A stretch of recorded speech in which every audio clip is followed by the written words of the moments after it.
Salut à tous et salut à toutes, bienvenue dans le tout premier module de cette formation concernant les bases de l'investissement immobilier.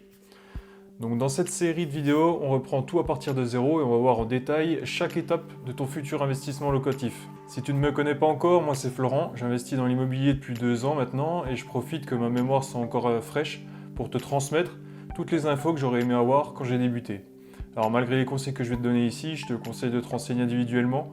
En fonction de ta localisation, de ton activité, ta situation familiale, etc., il va falloir adapter tout ce que je vais te dire tout au long de la formation. On étoffera les infos au fur et à mesure de tes questions, donc n'hésite pas à poser des questions en commentaire pour que je puisse y répondre au mieux. J'ai déjà tout expliqué dans la vidéo de présentation sur cette formation et je t'invite donc à y aller pour connaître le programme. Aujourd'hui, on commence par le commencement et on va même pas parler d'immobilier, mais on va déjà définir ton cap et on va essayer de trouver ton pourquoi. Avoir un pourquoi, c'est te donner une bonne raison de faire ce que tu vas faire. Le cerveau humain, il est conçu pour survivre et se reproduire. Il n'est pas fait pour s'infliger un travail pour lequel tu n'es pas obligé de le faire. Et ton pourquoi, ça va être ton cap à maintenir tout au long de ton projet.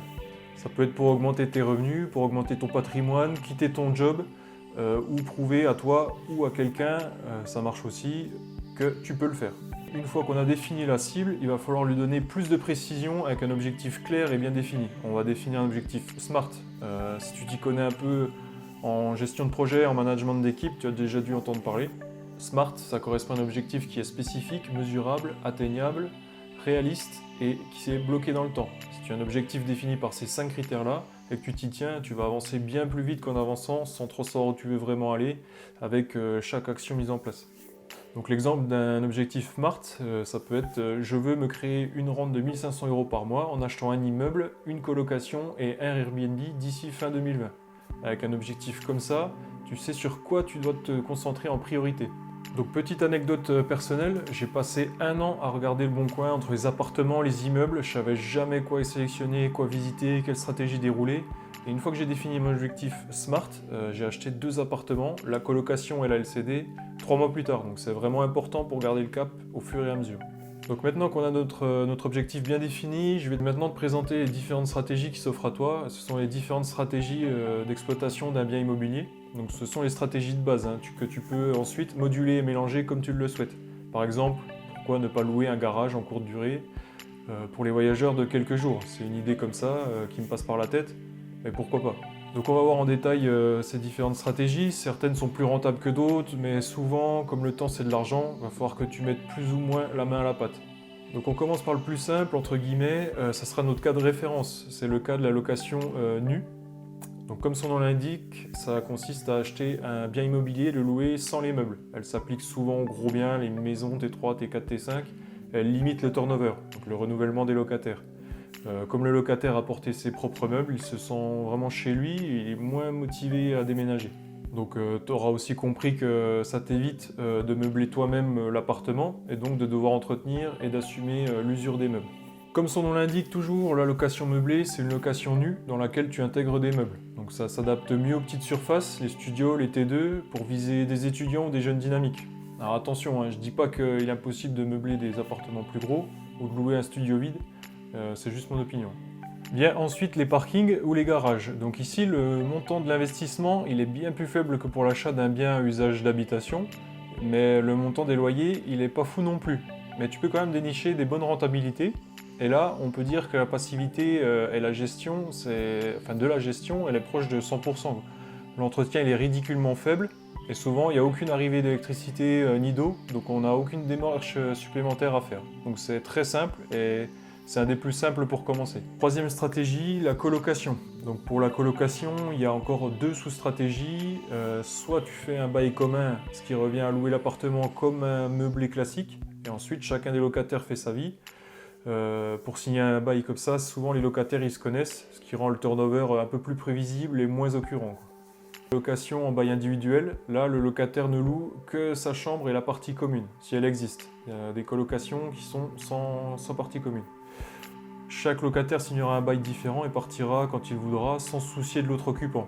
Alors attention, on a une culture très individualiste en France, donc c'est très compliqué de monter une colocation qui peut accueillir plus de 2 personnes. Je dis pas que c'est impossible en zone tendue ou dans un bien de très haute qualité peut-être, mais il faut à mon avis privilégier les colocs de 2. Quatrième stratégie, l'immeuble de rapport. Alors là, on passe sur du très très lourd, hein. L'immeuble de rapport, c'est un achat groupé. Et comme tu achètes en gros, normalement, les prix sont un peu moins importants au mètre carré. Par contre, là, certes, tu n'auras pas de copropriétaire à supporter, mais c'est à toi d'assumer tous les frais, hein. Une toiture, une façade, et là, la facture, elle peut vite monter. Et tu seras le seul à devoir supporter, donc il faut vraiment être très très très prudent. Dans la location d'entrepôt et de local commercial, tu passes sur des locations à des professionnels. Donc les beaux professionnels, eux, ils sont spécifiques à ce genre de location. Ils sont un peu différents. La passivité, elle est augmentée puisque ça va être ton locataire qui sera chargé de l'aménagement et de l'entretien des murs intérieurs. Tu vas pas te casser la tête à créer des cabines d'essayage si le propriétaire suivant, enfin le locataire suivant, il veut implanter un kebab. C'est un exemple, hein, mais tu as compris l'idée, quoi. Passer sur une stratégie de promotion dans le neuf. Donc si tu ne trouves rien dans le marché de la rénovation, tu peux te lancer dans la construction de biens à louer. Donc là, le taf est bien plus conséquent, hein, de mon point de vue, encore une fois. Je ne l'ai jamais fait, peut-être que mes croyances biaisent ma perception de la réalité. Le principe ici, hein, c'est de trouver un terrain, de l'acheter et d'y faire construire une maison que tu vas louer ensuite. À mon avis, tu es quand même bien moins rentable que sur de la rénovation, mais vu que c'est toi qui gères, tu sais exactement ce que tu achètes, donc pas de mauvaise surprise. Et puis à la revente, il y a moyen de faire une bonne plus-value si tu te débrouilles bien. Donc à voir, c'est une stratégie à étudier. Petite pause dans la vidéo parce que j'ai eu une conversation depuis le tournage avec une personne qui fait de la promotion immobilière.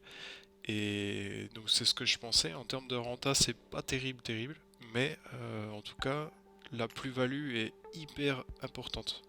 Donc la personne avec qui j'ai parlé, elle a construit des logements il y a une dizaine d'années. Elle a dépensé 80 000 euros pour faire construire ces logements. Ce sont les locataires qui ont tout remboursé.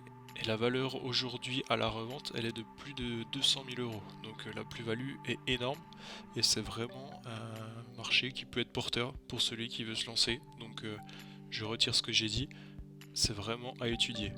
On arrive ensuite sur la location courte durée, qu'on appelle aussi la LCD. La location courte durée, c'est la location de ton bien à la nuitée, à la semaine, voire au mois, mais pas plus.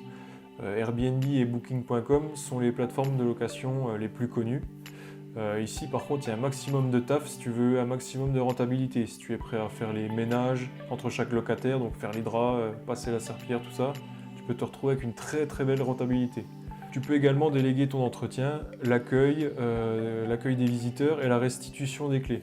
Tu peux te construire comme ça un système pour que tout soit automatisé et ainsi profiter d'une haute passivité. Par contre, ça grignotera quelques points de ta rentabilité. À toi de voir où tu mets le curseur. Tout automatisé mais une renta plus faible, ou alors c'est toi qui te mets la main à la pâte et tu auras une énorme rentabilité. À toi de voir. Et on finit cette petite liste par une dernière qui ne consiste pas par contre à louer ton bien. Mais ici, tu vas acheter ton bien, faire ou non des travaux, ça dépend, et le revendre quelques mois plus tard. Comme ça, tu dégages une plus-value et c'est encore une façon de faire de l'argent grâce à l'immobilier.